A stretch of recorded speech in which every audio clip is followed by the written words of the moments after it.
Hello everyone, ಎಲ್ಲರಿಗೂ ನಮಸ್ಕಾರ.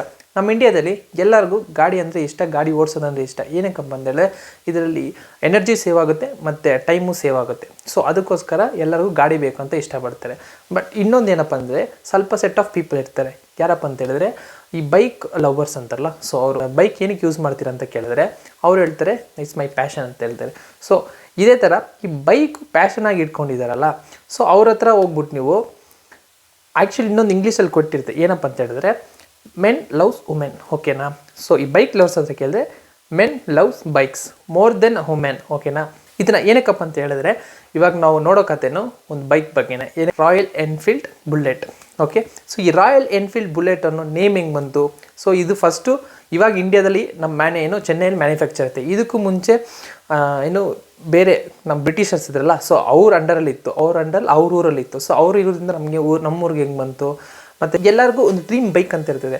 So ನನಗೂ ಒಂದು ಡ್ರೀಮ್ ಬೈಕ್ ಅಂತ ಇತ್ತು. ಸೊ ಅದು ಹೆಂಗಂತ ಹೇಳಿದ್ರೆ ಇವಾಗ ನನ್ನ ಹತ್ರ ಕಾಸಿದ್ರೆ ಆ ಬೈಕ್ ಬಂದುಬಿಡ್ಬೇಕು. ಮೀನ್ಸ್ ಕಾಸು ಕೊಟ್ಟರೆ ಒಂದು ಕೈಲಿ ಈ ಕಡೆ ಬೈಕ್ ಇರಬೇಕು, ಇಲ್ಲ ಒಂದು 2-3 ದಿವಸ ಆದರೂ. ಯಾಕಂದರೆ ಡ್ರೀಮ್ ಬೈಕ್ ಅಲ್ವಾ, ಯಾವಾಗ ಬರ್ತದೆ ಆ ಟೆನ್ಷನ್ನು ಪ್ರೆಷರ್ ತಡೆಯೋಕ್ಕಾಗ. ಬಟ್ ಈ ರಾಯಲ್ ಎನ್ಫೀಲ್ಡ್ ಅಂತ ಬೈಕ್ ಇದೆಯಲ್ಲ, ಈ ಬೈಕ್ನ ಬಂದ್ಬಿಟ್ಟು ನಮ್ಮ ಫ್ರೆಂಡ್ ತೊಗೊಳಕ್ಕೆ ಹೋದ. ಸೊ ಅವ್ನು ಬಂದ್ಬಿಟ್ಟು ಬೇರೆ ಈ ಬೈಕೇ ತಗೊಂಡ್ರೆ ಈ ಬೈಕೇ ತೊಗೊಬೇಕು. ಸೊ ಈ ಬೈಕ್ ತೊಗೊಳಕ್ಕೆ 8ರಿಂದ 9 ತಿಂಗಳು ವೆಯ್ಟ್ ಮಾಡ್ತಾ, ಓಕೆನಾ. ಅವರು ಹೇಳಿದ minimum 3 months of waiting period, maximum ಎಷ್ಟು ಬೇಕಂದ್ರೆ ಆಗ್ಬೋದು ಅಂತ ಹೇಳಿದ್ರು. ಸೊ ಸಪ್ಲೈ ಆ ಥರ ಅಂತ.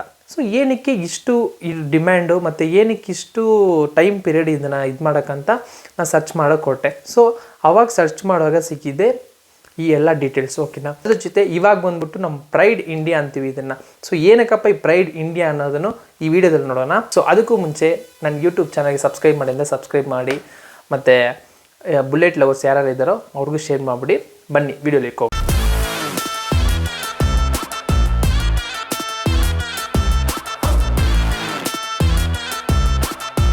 ಈ ರಾಯಲ್ ಎನ್ಫೀಲ್ಡ್ ಬುಲೆಟ್ ಕತೆ ಎಲ್ಲಿ ಸ್ಟಾರ್ಟ್ ಆಗುತ್ತೆ ಅಂತ ನೋಡಿದ್ರೆ 150 ವರ್ಷದ ಹಿಂದೆ ಹೋಗ್ಬೇಕು ನಾವು. ಓಕೆ, ಸೊ ಇದು ಬಂದ್ಬಿಟ್ಟು ಇವಾಗ ಇಂಡಿಯಾದಲ್ಲಿ ಮ್ಯಾನುಫ್ಯಾಕ್ಚರ್ ಆಯ್ತಿದೆ. ಬಟ್ ಇದು ಸ್ಟಾರ್ಟ್ ಆಗಿದ್ದು ಬಂದ್ಬಿಟ್ಟು UK ಲಂಡನ್ನಲ್ಲಿ. ಹೌದು, ನಮ್ಮ ಬ್ರಿಟಿಷರ್ಸ್ ನಮ್ಮ ಆಳ್ತಿದ್ರಲ್ಲ, ಸೊ ಆ ಕಂಟ್ರಿಯಲ್ಲಿ ಬಂದ್ಬಿಟ್ಟು ಇದು ಆರ್ಜಿನ್ ಆಗಿದೆ. ಹೆಂಗೆ ಆರ್ಜಿನ್ ಆಗಿತ್ತು ಅಂತ ನೋಡಿದ್ರೆ ಫಸ್ಟ್ ಇದು ಕಂಪನಿ ಸ್ಟಾರ್ಟಪ್ ಕಂಪನಿ ಹೆಂಗಿತ್ತು ಅಂತ ನೋಡಿದ್ರೆ ಈ ನೀಡಲ್ ಸೂಜಿ ಅಂತೀವಲ್ಲ, ಸೊ ಅದನ್ನು ತಯಾರಿಸೋ ಕಂಪನಿಯಾಗಿ ಸ್ಟಾರ್ಟ್ ಮಾಡಿದ್ದು. ಸೊ ಅದಾದಮೇಲೆ ಜಾಸ್ತಿ ಆವಾಗ ಸೈಕಲೆಲ್ಲ ಇದ್ದಿದ್ದಲ್ಲ, ಸೊ ಸೈಕಲ್ನ ಮ್ಯಾನುಫ್ಯಾಕ್ಚರ್ ಮಾಡೋಕ್ಕೆ ಸ್ಟಾರ್ಟ್ ಮಾಡ್ತಾರೆ ಅದೇ ಸೂಜಿ ಕಂಪನಿ. ಸೊ 25 years ಆದಮೇಲೆ ಒಂದಿಬ್ಬರು ಬಂದ್ಬಿಟ್ಟು ನಮಗೆ ಸೈಕಲ್ ಕಂಪನಿ ಮಾತ್ರ ಕೊಡಿ ಅಂದ್ಬಿಟ್ಟು ಸೈಕಲ್ ಕಂಪನಿ ಮಾತ್ರ ಇಸ್ಕೊಂಡು ಈ ಸಪ್ರೇಟಾಗಿ ಸೈಕಲ್ ಕಂಪನಿನ ಪ್ರೊಡ್ಯೂಸ್ ಮಾಡೋಕ್ಕೆ ಸೈಕಲ್ನ ಪ್ರೊಡ್ಯೂಸ್ ಮಾಡೋಕ್ಕೆ ಸ್ಟಾರ್ಟ್ ಮಾಡಿದಾಗ ಸೊ ಅದಕ್ಕೆ ಹೆಸರೇ ಎನ್ಫೀಲ್ಡ್, ಓಕೆನಾ. ಇವಾಗ ರಾಯಲ್ ಹೆಂಗೆ ಸೇರ್ಕೋತ ಇದು ಒಳಕ್ಕೆ ಅನ್ನೋದು ಇವಾಗ ಹೇಳ್ತೀನಿ ನೋಡಿ. ಸೊ ಇವ್ರು ಈ ಥರ ಸೈಕಲ್ಗಳನ್ನ ತಯಾರಿಸ್ತಿದ್ದುವಾಗ ಅಲ್ಲಿ ಅವಾಗ UK ಅಲ್ಲಿ ಬಂದ್ಬಿಟ್ಟು ರಾಯಲ್ ಅನ್ನೋ ಒಂದು ರಾಜವಂಶ ಇವಾಗಿದೆಲ್ಲ, ಸೊ ಆ ವಂಶ ಅಂದರೆ ರಾಯಲ್. ಸೊ ಅವಾಗೆಲ್ಲ ಆರ್ಮಿಗಾಗಲಿ ಅವರು ಮೀನ್ಸ್ ಆ ನೇಷನಲ್ಲಿ ಏನೇ ಒಂದು ದೊಡ್ಡ ಇದಿದ್ರು, ಸೊ ಅದಕ್ಕೆ ಬಂದ್ಬಿಟ್ಟು ರಾಯಲ್ ಅಂತ ಒಂದು ಇದು ಸೇರಿಸ್ತಾರೆ. ರಾಯಲ್ ಆರ್ಮಿ, ರಾಯಲ್ ಡಿಫೆನ್ಸ್, ಇದು ರಾಯಲ್ ಇದು ಮಿಲ್ಟ್ರಿ. ಸೊ ಈ ಥರ ಬಂದ್ಬಿಟ್ಟು ರಾಯಲ್ನ ಸೇರಿಸ್ಕೊತಾರೆ ಯಾವುದೇ ಇದು. ಸೊ ಆ ಥರ ಅವ್ರು ಬಂದ್ಬಿಟ್ಟು ರಾಯಲ್ ಕಂಪನಿಯವ್ರು ಬಂದ್ಬಿಟ್ಟು ಮೀನ್ಸ್ ರಾಯಲ್ ಪರಂಪರೆ ಬಂದ್ಬಿಟ್ಟು ಇವ್ರಿಗೊಂದು ಕಾಂಟ್ರಾಕ್ಟ್ ಕೊಡ್ತಾರೆ. ಏನು ಕಾಂಟ್ರಾಕ್ಟ್ ಅಂತ ಬಂದಿಡಿದ್ರೆ ಗನ್ ಬರ್ತದಲ್ಲ, ಸೊ ಗನ್ ಮೆಟೀರಿಯಲ್ಸು ಅದ್ರಲ್ಲಿ ಬಂದರೆ ಯಾವುದೋ ಒಂದು ಪಾರ್ಟ್ಸ್ನ ಈ ಸೈಕಲ್ ಕಂಪನಿಯವ್ರಿಗೆ ಕೊಡ್ತಾರೆ ಮ್ಯಾನುಫ್ಯಾಕ್ಚರ್ ಮಾಡೋಕ್ಕೆ. ಸೊ ಆ ಥರ ಮ್ಯಾನುಫ್ಯಾಕ್ಚರ್ ಮಾಡೋಕ್ಕೆ ಕೊಟ್ಟಾಗ ಅವ್ರು ಬಂದ್ಬಿಟ್ಟು ಈ ರಾಯಲ್ನ ಆ್ಯಡ್ ಮಾಡ್ಕೊತಾರೆ. ಏನು ನಮ್ಮ ರಾಯಲ್ ಕಾಂಟ್ರಾಕ್ಟೇ ನಮ್ಗೆ ಕೊಡ್ತಿದ್ದಾರೆ. ಇನ್ನೊಂದು ಬಂದ್ಬಿಟ್ಟು ಸೊ ಗನ್ನಿಗೆ ಯೂಸ್ ಮಾಡೋ ಮೆಟೀರಿಯಲ್ಸ್ ನಾವು ನಮ್ಮ ಸೈಕಲ್ಗೆ ಯೂಸ್ ಮಾಡೋ ಅನ್ನೋ ಸಿಂಬಲಿಕ್ಕಾಗಿ ಗನ್ ಸಿಂಬಲ್ಲು ಅದರಲ್ಲಿ ಇರ್ತದೆ. ಸೊ ಈ ರಾಯಲ್ ಎನ್ಫೀಲ್ಡ್ ಮತ್ತು ಈ ಗನ್ ಸಿಂಬಲ್ ಬಂದು ಆವಾಗಲೇ ಬರೋದು, ಓಕೆ. ನೆಕ್ಸ್ಟು ಇವ್ರು ಇವಾಗ ಗನ್ ಮೆಟೀರಿಯಲ್ ಪ್ರಿಪೇರ್ ಮಾಡೋಕ್ಕೆ ಸ್ಟಾರ್ಟ್ ಮಾಡ್ತಾರಲ್ಲ, ಸೊ ಸ್ವಲ್ಪ ದಿವಸ ಆದಮೇಲೆ ಅವ್ರು ಅಪ್ಡೇಟ್ ಆಗಬೇಕಲ್ಲ, ಅವಾಗ ಏನು ಮಾಡ್ತಾರೆ ಅಂತ ನೋಡಿದ್ರೆ ಈ ಸೈಕಲ್ ಪ್ರಿಪೇರ್ ಮಾಡೋ ಇದರಲ್ಲೇ ಒಂದು ಮೋಟ್ರ್ ಫಿಕ್ಸ್ ಮಾಡ್ತಾರೆ ಆ ಸೈಕಲಲ್ಲಿ. ಜಸ್ಟ್ ಸೈಕಲ್ ಪ್ಲಸ್ ಮೋಟ್ರ್, ಅವಾಗ ಬಂದು ಮೋಟಾರ್ ಸೈಕಲ್ ಅಂದ್ಬಿಟ್ಟು ಅವರು ಅಪ್ಡೇಟ್ ಮಾಡಿ ಅದನ್ನ ರಿಲೀಸ್ ಮಾಡ್ತಾರೆ. ಸೊ ಅವಾಗ ಬಂದ್ಬಿಟ್ಟು ಸ್ವಲ್ಪ ಪಬ್ಲಿಷ್ ಆಗುತ್ತೆ ಆ ಊರಲ್ಲೇ, ಓಕೆನಪ್ಪ. ಎಲ್ಲರೂ ಈಸ್ಕೊಳ್ಳೋಕ್ಕೆ ಇದು ಮಾಡ್ತಾರೆ. ಸೊ ಇದು ಯಾವಾಗ ಬೂಮ್ ಆಗುತ್ತೆ ಅಂದರೆ ಈ ಕಂಪನಿ ಬಂದ್ಬಿಟ್ಟು ಫಸ್ಟ್ ವರ್ಲ್ಡ್ ವಾರ್ ಸ್ಟಾರ್ಟ್ ಆಗುತ್ತೆ, ಓಕೆನಾ. ಸೊ ಈ ಫಸ್ಟ್ ವರ್ಲ್ಡ್ ವಾರ್ ಸ್ಟಾರ್ಟ್ ಆದಾಗ ಒಂದು ಕಡೆಯಿಂದ ಇನ್ನೊಂದು ಕಡೆ ಬೇಗ ಹೋಗ್ಬಿಟ್ಟು ಹೊಡೆದ್ಬಿಟ್ಟು ತಿರ್ಗಿ ರಿಟರ್ನ್ ಬರಬೇಕು, ಓಕೆನಾ.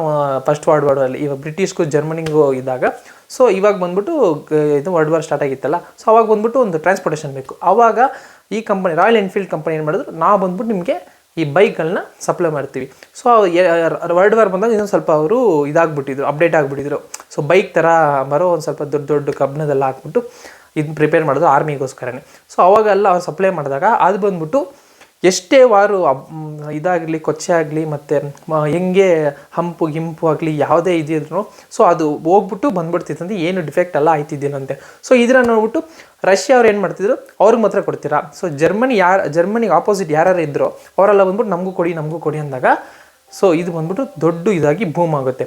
ಸೊ ಈ ಥರ ಬೂಮ್ ಆಗೋ ಕಂಪನಿಗೆ ಬಂದ್ಬಿಟ್ಟು ನೀವು ಅನ್ಕೋತೀರಾ ಸೊ ಇದೆಲ್ಲ ಆದಮೇಲೆ ಕಂಪನಿ ಡೌನ್ ಆಗುತ್ತಂತ. ಇಲ್ಲ, ನೆಕ್ಸ್ಟ್ ಬರೋದು ವರ್ಲ್ಡ್ ವಾರ್ 2. ಓಕೆನಾ. ಸೊ ಈ ವರ್ಲ್ಡ್ ವಾರ್ 2 ಅಲ್ಲಿ ಏನಾಗುತ್ತೆ ಅಂತ ಹೇಳಿದ್ರೆ, ವರ್ಲ್ಡ್ ವಾರ್ 1 ಈ ಬುಲೆಟ್ ಪರ್ಫಾರ್ಮೆನ್ಸ್ ನೋಡ್ಬಿಟ್ಟು ಅವ್ರಿಗೆ ಫ್ಲ್ಯಾಶ್ ಆಗಿದ್ದು ಒಂದೇ ವಿಷಯ, ಈ ಬೈಕ್ನ ಯೂಸ್ ಮಾಡಿ ನಾವು ಏನಂದ್ರೆ ಒಂದು ಪ್ಲಸ್ ಪಾಯಿಂಟ್ ಆಗಿ ಇರಬೇಕು ಅಂತ ಬ್ರಿಟಿಷ್ ಅವ್ರು ಥಿಂಕ್ ಮಾಡ್ತಾರೆ. ಇದೊಂದು ಏನು ಇವಾಗ ಬುಲೆಟ್ ಇಟ್ಕೊಂಡಿದ್ದೀರಲ್ಲ, ಈ ಕತೆ ಕೇಳಿದ್ರೆ ಈ ನಿಮಗೆ ಗೂಸ್ ಬಂಪ್ಸ್ ಬರ್ತದೆ, ಗೊತ್ತಿಲ್ಲ ಅಂದರೆ. ಓಕೆನಾ. ಏನಪ್ಪ ಅಂತ ಹೇಳಿದ್ರೆ, ಈ ಬುಲೆಟ್ನ ಬಂದ್ಬಿಟ್ಟು ಜರ್ಮನಿ ಬಾರ್ಡರ್ಗೆ ತಗೊಂಡೋಯ್ತಾರೆ ಅನ್ಕೊಳ್ಳಿ ಫೈಟ್ ಮಾಡೋಕ್ಕೆ. ಸೊ ಅವಾಗ ಬಂದ್ಬಿಟ್ಟು ಫ್ಲೈಟಲ್ಲಿ ಹೋಗುವಾಗ ಫ್ಲೈಟ್ ಬಂದ್ಬಿಟ್ಟು ಆವಾಗ ಫ್ಲೈಟಲ್ಲಿಂದ ಸೈನಿಕರು ಮಾತ್ರ ಅಲ್ಲ, ಈ ಬುಲೆಟ್ನು ಪ್ಯಾರಾಶೂಟಲ್ಲಿ ಹಾಕಿ ಇಳಿಸ್ತಾರೆ ಅಂತ. ಒಂದೊಂದು ಸೈನಿಕರಿಗೆ ಒಂದೊಂದು ಬುಲೆಟ್ ಇಳಿಸ್ತಾರೆ.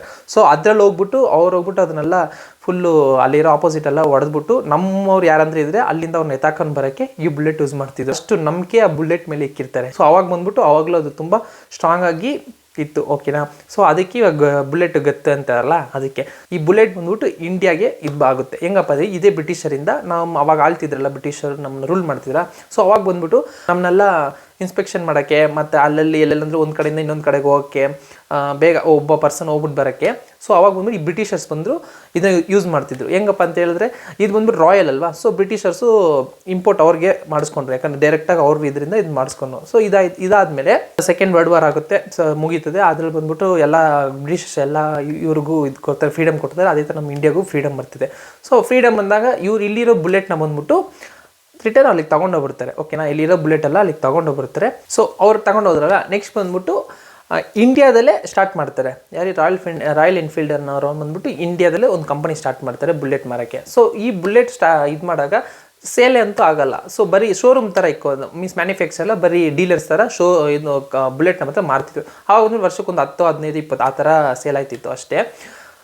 ಆ ಟೈಮಲ್ಲಿ ಏನಪ್ಪ ಅಂತಂದರೆ ನಮ್ಗೆ ಇಂಡಿಪೆಂಡೆನ್ಸ್ ಸಿಕ್ಕಿದಾಗ ನಮ್ಮದು ಬಂದ್ಬಿಟ್ಟು ದೊಡ್ಡ ಸಬ್ ಕಾಂಟಿನೆಂಟ್ ಅಲ್ವಾ, ದೊಡ್ಡ ಇಂಡಿಯಾ ಅನ್ನೋದು. ಓಕೆನಾ. ನಮ್ಗೆ ಬಂದ್ಬಿಟ್ಟು ಎಷ್ಟೊಂದು ಜನ ಹತ್ರ ಬಾರ್ಡರ್ ಶೇರ್ ಮಾಡ್ಕೊಂಡಿದ್ವಿ. ಈ ಕಡೆ ಚೈನಾ, ಈ ಕಡೆ ಪಾಕಿಸ್ತಾನ, ಈ ಕಡೆ ಬಾಂಗ್ಲಾದೇಶು. ಸೊ ಈ ಥರ ಇದು ಬಾರ್ಡ್ರು ಇದ್ದಾಗ ರಿಸ್ಕಿ ಇದ್ದಾಗ, ಸೊ ಈ ರಿಸ್ಕಿನ ಇದು ಮಾಡೋಕ್ಕೋಸ್ಕರ ಬೇಗ ಒಂದು ಇದ್ರ ಕಡೆಯಿಂದ ಹೋಗ್ಬಿಟ್ಟು ಬರೋಕ್ಕೆ ಮೀನ್ಸ್ ಬಾರ್ಡ್ರನ್ನ ನೋಡ್ಕೊಂಡಿರೋಕ್ಕೆ ಒಂದು ಇದು ಟ್ರಾನ್ಸ್ಪೋರ್ಟೇಷನ್ ಬೇಕು. ಸೊ ಆವಾಗ ಅವ್ರು ಚೂಸ್ ಮಾಡಿದ್ದು ಏನಪ್ಪ ಅಂದರೆ ಈ ರಾಯಲ್ ಎನ್ಫೀಲ್ಡ್. ಹೌದು, ಈ ರಾಯಲ್ ಎನ್ಫೀಲ್ಡ್ ಬುಲೆಟ್ನ ಚೂಸ್ ಮಾಡಿದಾಗ ಅವಾಗ ಬಂದ್ಬಿಟ್ಟು 800 ಬುಲೆಟ್ನ ಆರ್ಡರ್ ಕೊಡ್ತಾರೆ. ಸೊ ಯಾರಿಗೆ, ಈ ಡೀಲರ್ಗೆ. ಓಕೆನಾ. ಸೊ ಇವ್ರು ಕೊಟ್ಟಾಗ 800 ಬುಲೆಟ್ ಯಾರಿಗೆ ಹೋಗುತ್ತೆ ಅಂತ ಹೇಳಿದ್ರೆ ಪೊಸಿಷನಲ್ಲಿ ಇರ್ತಾರೆ ಗೊತ್ತಾ ಮಿಲ್ಟ್ರಿಗಳಲ್ಲಿ, ಅವರೇ ಮೇಜರ್ ಅಂತಾರಲ್ಲ. ಸೊ ಅವ್ರಿಗೆ ಬಂದ್ಬಿಟ್ಟು ಅದು ಸಪ್ಲೈ ಆಗುತ್ತೆ. ಅವ್ರು ಬಂದ್ಬಿಟ್ಟು ಫುಲ್ಲು ಎಲ್ಲ ಬಾರ್ಡ್ರನ್ನ ಚೆಕ್ ಮಾಡೋಕ್ಕಂದ್ರೆ ಯೂಸ್ ಮಾಡ್ತಾರೆ. ಸೊ ರಿಟೈರ್ ಆದಮೇಲೆ ಆ ಬುಲೆಟಲ್ಲೇ ಮೀನ್ಸ್ ಆ ಬುಲೆಟು ಕೊಟ್ಟು ಕಳಿಸ್ಬಿಡ್ತಾರಂತೆ ಅವ್ರಿಗೆ. ಸೊ ಓಕೆನಾ. ಸೊ ಆವಾಗ ಬಂದ್ಬಿಟ್ಟು ನೀವು ನೋಡ್ಬೋದು ಫಿಲಮ್ಗಳೆಲ್ಲ ನೋಡ್ಬೋದು, ಮಿಲ್ಟ್ರಿಯಿಂದ ಬಂದಾಗ ಬುಲೆಟಲ್ಲೇ ಬರ್ತಾರೆ. ಸೊ ಆ ಸೀನ್ಸ್ ಎಲ್ಲ ನೋಡಿದ. ಸೊ ಅವಾಗ ಬಂದ್ಬಿಟ್ಟು ರಿಟೈರ್ ಆದ್ಮೇಲೆ ಬುಲೆಟ್ ಅವ್ರ ಹತ್ರ ಇರುತ್ತೆ. ಅವಾಗ ಬಂದ್ಬಿಟ್ಟು ಅವರಲ್ಲೇ ಅವ್ರ ದೊಡ್ಡ ಮನುಷ್ಯರು ಗೊತ್ತಿರ್ತದಲ್ಲ ನಮಗೆ. ಸೊ ಯಾರು ಬುಲೆಟ್ ಇಟ್ಕೊಳ್ತಾರೆ ಅದು ಅವಾಗೇ ಬಂದ್ಬಿಟ್ಟು ಈ ಗತ್ತು ಅಂತಾರಲ್ಲ. ಸೊ ಬುಲೆಟ್ ಇಟ್ಕೊಂಡಿದ್ರೆ ಗತ್ತು. ಸೊ ಅವಾಗ ಆ ಇದು ಮೈಂಡ್ ಸೆಟ್ ಎಲ್ಲರಿಗೂ ಚೇಂಜ್ ಆಗುತ್ತೆ. ಬುಲೆಟ್ ಇಕ್ತಾನೆ ದೊಡ್ಡವನು ಅಂದ್ಬಿಟ್ಟು ಅವಾಗ ಬಂದ್ಬಿಟ್ಟು ಆ ಮೈಂಡ್ ಸೆಟ್ ಇಂಡಿಯಾದಲ್ಲಿ ಸ್ಟಾರ್ಟ್ ಆಗುತ್ತೆ. ಇದೆಲ್ಲ ಒಂದು ಕಡೆ ನಡೀತಿತ್ತು. ನೆಕ್ಸ್ಟ್ ಏನಪ್ಪ ಆಯ್ತು ಅಂತ ಹೇಳಿದ್ರೆ, ಇವ್ರು ಬಂದ್ಬಿಟ್ಟು ಅಲ್ಲಿಂದ ಎಲ್ಲ ಫುಲ್ ಇಂಪೋರ್ಟ್ ಮಾಡಿಸಿದ್ರು ಗಾಡಿನ, ಡೀಲರ್ ಥರ ಇದು ಮಾಡ್ತಿದ್ರು.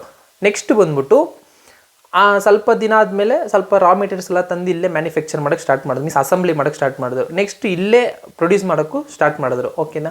ಬರ್ತಾ 1970s 1980s ಅಂತ ಇದ್ರಲ್ಲಿ ಬಂದ್ಬಿಟ್ಟು ಬುಲೆಟ್ ಯಾರು ಜಾಸ್ತಿ ಈಸ್ಕೊತಿದ್ದಿಲ್ಲ. ಅವಾಗ ಬಂದ್ಬಿಟ್ಟು ಎಲ್ಲ ಕಡೆನೂ ಬುಲೆಟ್ ಇದು ಕ್ರೇಜ್ ಕಡಿಮೆ ಆಯಿತು. ಸೊ ಭಯಂಕರ ಲಾಸ್ ಆಗ್ತಾ ಹೋಗ್ತಿತ್ತು.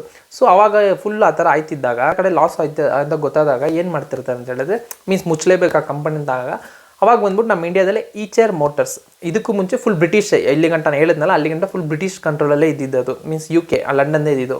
ಸೊ ಇವಾಗ ನಮ್ಮ ಇಂಡಿಯಾ ಎಂಟ್ರಿ ಆಗುತ್ತೆ. ಹೆಂಗಪ್ಪ ಅಂತ ಹೇಳಿದ್ರೆ, ನಮ್ಮ ಇಂಡಿಯಾದಲ್ಲಿ ಫೇಮಸ್ ಒಂದು ಕಂಪನಿ ಇದೆ, ಯಾವುದಪ್ಪ ಅಂದರೆ ಈಚರ್ ಮೋಟರ್ಸ್. ಸೊ ಈ ಈಚರ್ ಮೋಟರ್ಸ್ ಗೊತ್ತಿಲ್ದಿರೋ ಟ್ರಕ್ ಕುದುರೆ ಇದರಲ್ಲಿ ಕ್ಯಾಂಟರ್ಸ್ ಎಲ್ಲ ಬರ್ತಲ್ಲ. ಸೊ ಅದು ಬಂದ್ಬಿಟ್ಟು ಅವಾಗ ಬಂದ್ಬಿಟ್ಟು ಒಂದು ಈಚರ್ ಮೋಟರ್ ಅಂತ ಆ ಕಂಪನಿ ಹೆಸರಿತ್ತು. ಅವಾಗ ಬಂದ್ಬಿಟ್ಟು ಅವ್ರಿಗೆ ಎಷ್ಟು ಇದು ಸಬ್ ಬ್ರ್ಯಾಂಡ್ಸ್ ಇತ್ತು ಅಂತ ಹೇಳೋದು, ಒಂದು 12 ಚಪ್ಪಲಿಯಿಂದ ಛತ್ರಿ ಗಂಟ, ಚೆನ್ನಾಗಿದೆಯಲ್ಲ. ಓಕೆ, ಚಪ್ಪಲಿಯಿಂದ ಛತ್ರಿ ಗಂಟ ಅವ್ರದ್ದೇ ಇತ್ತು. ಸೊ ಇದು ಬಂದ್ಬಿಟ್ಟು ಇದ್ದಾಗ ಆ ಥರ ಅವ್ರಿಗೆ ಹೆಂಗಪ್ಪ ಇದ್ರ ಮೇಲೆ ಕಣ್ ಬರುತ್ತೆ ಅಂತ ನೋಡಿದ್ರೆ, ಅವ್ರಿಗೆ ಒಂದು ಮಗ ಇರ್ತಾನೆ, ಒಂದು ಬಂದ್ಬಿಟ್ಟು ಸಿದ್ಧಾರ್ಥ್ ಲಾಲ್ ಅಂತ. ಅವ್ನು ಬಂದ್ಬಿಟ್ಟು ಬೈಕ್ ಕ್ರೇಜ್, ಓಕೆನಾ. ಸೊ ಅವಾಗ ಅವನು ಇದು ಬಂದ್ಬಿಟ್ಟು ಇದು ನಡೆಯೋದು ಬಂದು 2000 ಓಕೆನಾ. ಸೊ ಇದು ಆ ಥರ ನಡೀತಿದ್ದಾಗ ಅವ್ನು ಬಂದ್ಬಿಟ್ಟು ಇದನ್ನ ಇಸ್ಕೊಳ್ಳೋಣ ಅಂತಾನೆ. ಸೊ ಏನು ಅವ್ರು ಬಂದ್ಬಿಟ್ಟು ಥಿಂಕ್ ಮಾಡ್ತಾರೆ, ಈ ಲಾಸಲ್ಲಿ ಹೋಗೋ ಕಂಪನಿ ಏನಕ್ಕಪ್ಪ ಅಂದ್ಬಿಟ್ಟು. ಬಟ್ ಅವ್ನ ಇಂಟ್ರೆಸ್ಟ್ಗೋಸ್ಕರ ಅದನ್ನು ಈಸ್ಕೋತಾರೆ. ಏನು ಈಸ್ಕೊಂಡ್ರದ್ದು ಏನು ದೊಡ್ಡ ಲಾಸ್ ಆಗಲ್ಲ, ಸ್ವಲ್ಪ ದುಡ್ಡು ತಾನೆ ಅಂದ್ಬಿಟ್ಟು ಈಸ್ಕೋತಾರೆ. ಇವಾಗ ಇಂಡಿಯನ್ ಕಂಪನಿಯಾಗಿ ಈ ರಾಯಲ್ ಎನ್ಫೀಲ್ಡ್ ಇದು ಸ್ಟಾರ್ಟ್ ಆಗುತ್ತೆ. ಸೊ ಈ ರಾಯಲ್ ಎನ್ಫೀಲ್ಡ್ ಬಂದ್ಬಿಟ್ಟು ಆ ಮಗ ಇಸ್ಕೋತಾನೆ. ಅವಾಗ ಬಂದ್ಬಿಟ್ಟು ಅವ್ರಿಗೆ ಹೇಳಿದ್ನಲ್ಲ ಎಷ್ಟೊಂದು 13 ಬ್ರ್ಯಾಂಡ್ ಸಿಕ್ತು. ಅವ್ರ ಮಗ ಅವಾಗ ಒಂದು ಪ್ರಾಮಿಸ್ ತಗೋತಾನೆ, ಏನಪ್ಪ ಅಂತ ಹೇಳಿದ್ರೆ ಈ ರಾಯಲ್ ಎನ್ಫೀಲ್ಡ್ ಎಲ್ಲ ಇಂಡಿಯಾದಲ್ಲಿ ಎಲ್ಲರಿಗೂ ಲೈಕ್ ಮಾಡಬೇಕು, ಎಲ್ಲ ಕಡೆನೂ ಇರಬೇಕು ಅಂದ್ಬಿಟ್ಟು ಅವಾಗ ಒಂದು ಪ್ರಾಮಿಸ್ ತಗೊಂಡು ಅವಾಗ CEO ರಾಯಲ್ ಎನ್ಫೀಲ್ಡ್ ಕಂಪನಿಗೆ CEO ಆಗಿ ಆ 20 ಇಯರ್ಸ್ ಹುಡುಗ ತಗೋತಾರೆ. ಸೊ ಈ ಸಿದ್ಧಾರ್ಥ್ ಲಾಲ್ ನೆಕ್ಸ್ಟ್ ಏನು ಮಾಡ್ತಾರೆ ಅಂತ ಹೇಳಿದ್ರೆ CEO ಆಗಿ ಆಯ್ತಾರೆ. ಅವ್ರ ಅಪ್ಪ ಎಲ್ಲ ರಿಟೈರ್ ಆದಮೇಲೆ ಕಂಪನಿಗೆ CEO ಆಯ್ತಾರೆ. ಸೊ ಈ CEO ಆದಮೇಲೆ ಅವರೊಂದು ಚಾಲೆಂಜ್ ಮೀನ್ಸ್ ಇದು ಮಾಡ್ತಾರೆ, ಏನಪ್ಪ ಅಂತಂದರೆ ರೂಲ್ಸು ಎಲ್ಲ ಕಂಪನಿನೂ ಮುಚ್ಚಿ, ನಮ್ಮ ಹತ್ರ ಇರೋ ಎಲ್ಲ ಕಂಪನಿ ಮುಚ್ಚಿ ನಮಗೆ 2 ಕಂಪನಿ, ಒಂದು ಈಚರ್ ಟ್ರಕ್ಕು, ಇನ್ನೊಂದು ಈ ರಾಯಲ್ ಎನ್ಫೀಲ್ಡ್ ಅಂತಾರೆ. ಸೊ ಎಲ್ಲ ಇದ್ದಿದ್ದು ಎಲ್ಲದರಲ್ಲೂ ಇದು ಮಾಡ್ತಾರೆ. ಅವರು ಇಂಟರ್ವ್ಯೂ ಕೇಳಿದಾಗ ಏನಕ್ಕೆ ಇದೆಲ್ಲ ಮುಚ್ಚಿಸಿದ್ರಿ ಅಂತ ಹೇಳಿದ್ರೆ, ನಾನು ಎಲ್ಲದರಲ್ಲೂ ನನ್ನ ಹೆಸರು ಇರೋಕ್ಕಿಂತ ಈ 2ಅಲ್ಲಿ ಗ್ರೇಟ್ ಆಗಿರೋದೇ ನನಗೆ ತುಂಬ ಇಷ್ಟ ಅನ್ನೋದು ಅವ್ರು ಹೇಳ್ತಾರೆ. ಸೊ ಓಕೆನಾ. ಅವಾಗ ಮುಂದೆ ಟ್ರಕ್ ಮಾತ್ರ ಓಡಾಡ್ತಿತ್ತು, ಬಟ್ ಇದು ಎನ್ಫೀಲ್ಡ್ ಬಂದು ಬೂಮ್ ಆಗಿಲ್ಲ. ಸೊ ಈ ಎನ್ಫೀಲ್ಡ್ನ ಬೂಮ್ ಮಾಡೋಕ್ಕೆ ಏನು ಮಾಡಿದ್ರೆ ಕಂಪನಿ CEO ಆ ಬುಲೆಟ್ನ ತಗೊಂಡು ಎಲ್ಲ ಊರು ಓಕೆನಾ, ಈ ಏನೋ ಹಿಮಾಲಯಸ್ ಆಗಲಿ, ಇಲ್ಲಿಂದ ಆ ಇದು ಕಂಪನಿ ಅವ್ರು ಏನೋ ಸ್ಟೇ ಮಾಡೋ ಜಾಗದಿಂದ ಹಿಮಾಲಯಸ್ ಗಂಟಾಗಲಿ, ಈ ಕಡೆ ಏನೋ ಡೆಸರ್ಟ್ ಇರೋ ಕಡೆ ಆಗಲಿ, ಸೊ ಎಲ್ಲ ಕಡೆ ಇವರು ಬೈಕ್ ತೊಗೊಂಡು ಹೋಗ್ತಿದ್ದಂತೆ. ಯಾಕೆ? ಬ್ರ್ಯಾಂಡಿಂಗ್ ಮಾಡೋಕ್ಕೋಸ್ಕರ. ಸೊ ಅವ್ರು ಈ ಥರನೆಲ್ಲ ಮಾಡಿದಾಗ ಒಂದು ಕಂಪನಿ CEO ಇಂದ ನಂಬ್ಕೊಂಡು ಇಷ್ಟು ಜನ ಬರ್ತಾರಲ್ಲ ಅಂತ ಹೇಳ್ಬಿಟ್ಟು ಎಲ್ಲರೂ ಕಣ್ಣು ಬೀಳ್ತದೆ. ಅವಾಗ ಕೇಳಿದಾಗ ನೀವು ಯಾರು ಹಿಂಗೆಲ್ಲ ಹೇಳಿದಾಗ ಈ ಕಂಪನಿ ಓನರ್ ನಾನೇ, ಸೊ ನಿಮ್ಮ ಹತ್ರ ತೋರ್ಸಕ್ಕೆ ಹಿಂಗೆ ಬರ್ತೀನಿ ಅಂತ. ಸೊ ನೆಕ್ಸ್ಟ್ ಅವ್ರೊಂದು ಕಲ್ಚರ್ ಇಂಟ್ರೊಡ್ಯೂಸ್ ಮಾಡ್ತಾರೆ. ಏನಪ್ಪ ಅಂದರೆ ಇವಾಗೆಲ್ಲರೂ ಹೋಯ್ತಿರಲ್ಲ ಇಲ್ಲಿಂದ ಲಡಾಖ್ಗೆ ಬೈಕ್ ತಗೊಂಡ್ರು. ಸೊ ಅದೇ ಥರ ಬೈಕ್ ರೈಡಿಂಗ್ ಕಲ್ಚರ್. ಸೊ ಈ ಬೈಕ್ ರೈಡಿಂಗ್ ಕಲ್ಚರ್ ಬಂದಾಗ ಏನಾಗುತ್ತೆ ಅಂತೇಳಿ ಜಾಸ್ತಿ ಯೂಸ್ ಮಾಡೋದು ಎಲ್ಲ ಪ್ರಿಫರ್ ಮಾಡೋದು ಯಾವುದಪ್ಪ ಅಂತ ಹೇಳಿದ್ರೆ ಈ bullet. So bullet royal Enfield bullet, ಇನ್ನೊಬ್ಬ ರಾಯಲ್ ಎನ್ಫೀಲ್ಡ್ ಬಗ್ಗೆ ಅವರಿಬ್ಬರು ಫ್ರೆಂಡ್ ಆಯ್ತಾರೆ. ಸೊ ಆ ಥರ ಕಲ್ಚರ್ ಬಂದ್ಬಿಟ್ಟು ಸ್ಟಾರ್ಟ್ ಆಗುತ್ತೆ. ಸೊ ಇದಾದಾಗ 2000 ಆ ಇದರಲ್ಲಿ ಬಂದ್ಬಿಟ್ಟು ಒಂದು ಬೈಕ್ ರಾಯಲ್ ಎನ್ಫೀಲ್ಡ್ ಬೈಕ್ ಬೆಲೆ ಎಷ್ಟಂತ ಅವರು ಸೆಟ್ ಮಾಡ್ತಾನೆ ಅಂತ ನೋಡಿದ್ರೆ 55,000.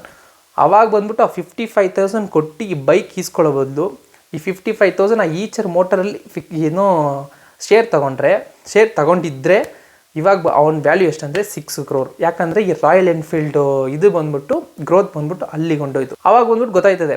ಸೊ ಎಲ್ಲರ ಹತ್ರ ಬೈಕು ಬಂದ್ಬಿಟ್ಟು ಇದೆ ಈ ಥರ ಅಂದ್ಬಿಟ್ಟು. ಸೊ ಇದು ಗೊತ್ತಾದಾಗ ಅವಾಗ ಬಂದ್ಬಿಟ್ಟು ಎಲ್ಲ ಕಡೆ ಓಡಾಗುತ್ತೆ, ಮೀನ್ಸ್ ಎಲ್ಲರೂ ಈಸ್ಕೊಳ್ಳೋಕ್ಕೆ ಮುಂದೆ ಬರ್ತಾರೆ. ಸೊ ಇಷ್ಟು ಹೇಳಿದ್ನಲ್ಲ, ಇದೇ ನಮ್ಮ ಪ್ರೈಡ್ ಆಫ್ ಇಂಡಿಯಾ ಅಂತೀವಿ. ಸೊ ಈ ಪ್ರೈಡ್ ಆಫ್ ಇಂಡಿಯಾ ಅಂತ ಏನಕ್ಕೆ ಹೇಳ್ತೀವಿ ಅಂತ ನೋಡಿದ್ರೆ, ಒಂದು ಫಸ್ಟ್ ವಿಷಯ ಹೇಳ್ತೀನಿ ನೋಡಿ. ಈ ಬುಲೆಟ್ ಬಗ್ಗೆ heritage bullet of the world ಅಂತ ಇದಕ್ಕೊಂದು ಹೆಸರು ಐತೆ. ಏನಕ್ಕಂಬಂದರೆ ಯಾವ ಗಾಡಿಗೂ 150 ವರ್ಷದ ಹಿಸ್ಟ್ರಿ ಇಲ್ಲ, ಯಾವ 2 ವೀಲರ್ ಗಾಡಿಗೂ 150 ವರ್ಷದ ಹಿಸ್ಟ್ರಿ ಇಲ್ಲ. ಸೊ ಇದೊಂದು ಪ್ಲಸ್ ಪಾಯಿಂಟು. ಅದಾದಮೇಲೆ ನಾವು ಬೇರೆ ಕಂಟ್ರಿಯಲ್ಲಿ ನಮ್ಮ ಪ್ರಾಡಕ್ಟ್ ಇಂಡಿಯನ್ ಪ್ರಾಡಕ್ಟ್ ಅಂದರೆ ಸ್ವಲ್ಪ ಚೀಪಾಗಿ ನೋಡ್ತಾರೆ, ಓಕೆನಾ. ಸೊ ಫಸ್ಟ್ ಅದಕ್ಕೂ ಮುಂಚೆ ಎಷ್ಟು ಕಂಟ್ರಿಲಿ ನಮ್ಮ ಬುಲೆಟ್ ಓಡ್ತೈತೆ ಅಂತ ನೋಡಿದ್ರೆ 50 ಕಂಟ್ರಿಲಿ ನಮ್ಮ ಬುಲೆಟ್ ಸಪ್ಲೈ ಆಯ್ತಿದೆ. ಇಲ್ಲಿ ಗಂಟ 50 ಕಂಟ್ರಿಲಿ ಸಪ್ಲೈ ಆಯ್ತಿದೆ. ಅದರಲ್ಲೂ ನಂಬರ್ 1 ಬೈಕು ಆ ಊರುಗಳಲ್ಲಿ ನಮ್ಮ ಬುಲೆಟ್ ಇರೋದು, ಓಕೆನಾ. ಸೊ ಇವಾಗ ಬಂದ್ಬಿಟ್ಟು US ಅಲ್ಲಿ ಈ ಹಾರ್ಲಿ ಡೇವಿಡ್ಸನ್ ಬೈಕ್ ಇದೆಯಲ್ಲ, ಸೊ ಅದನ್ನು ಕಾಂಪಿಟೇಷನ್ಲಿ ಇಕ್ತಿರೋದು ಈ ಬುಲೆಟೇ, ಓಕೆನಾ. ಸೊ ಬೇರೆ ಕಂಟ್ರಿಯಲ್ಲಿ ಗನ್ ಥರ ಓಡ್ತಿರೋ ಈ ಬುಲೆಟ್ನ ನಾವು ಪ್ರೈಡ್ ಅಂತ ಯಾಕೆ ಹೇಳ್ಬಾರ್ದು, ಓಕೆನಾ. ಯಾರು ಬುಲೆಟ್ ಇಟ್ಕೊಂಡಿದ್ರೆ ಈ ವಿಷಯ ಗೊತ್ತಿದ್ರೆ ನೀವು ಗೊತ್ತಂತ ಇವಾಗ ಗೊತ್ತಾಗುತ್ತಾ. ಸೊ ಯಾರು ಬುಲೆಟ್ ಈಸ್ಕೊಳ್ಳೋಕೆ ಹೋಯ್ತಿರೋ ಸೊ ಈ ಇನ್ಫಾರ್ಮೇಷನ್ ತಿಳ್ಕೊಳ್ಳಿ. ಯಾರಂದರೆ ನಿಮ್ಮ ಫ್ರೆಂಡಿಗೂ ಬೇಕಾದರೆ ಬುಲೆಟ್ ಬಗ್ಗೆ ಇನ್ಫಾರ್ಮೇಷನ್ ಇದನ್ನು ಶೇರ್ ಮಾಡಿ, ಓಕೆನಾ. ಸೊ ಇದೇ ನಾನು ನಿಮ್ಮ ಹತ್ರ ಹೇಳ್ಬೇಕಾಗಿದ್ದು ಬುಲೆಟಿನ್ ಹಿಸ್ಟ್ರಿ. ಸೊ ಇದು ನಿಮ್ಗೆ ಇಷ್ಟ ಆಗಿದ್ದರೆ ಲೈಕು ಶೇರು ಕಮೆಂಟ್ ಮಾಡಿ. ಅದೇ ಥರ ನಿಮ್ಮ ಫ್ರೆಂಡ್ಸ್ಗೆ ಇದನ್ನು ಶೇರ್ ಮಾಡಿ. ನನ್ನ ಚಾನಲ್ ಇಷ್ಟ ಆಗಿದ್ದರೆ ಸಬ್ಸ್ಕ್ರೈಬ್ ಮಾಡಿ ಆ್ಯಂಡ್ ಬೆಲ್ ಬಟನ್ ಪ್ರೆಸ್ ಮಾಡಿ, ಓಕೆನಾ. This is Kanglish talk. Cheers.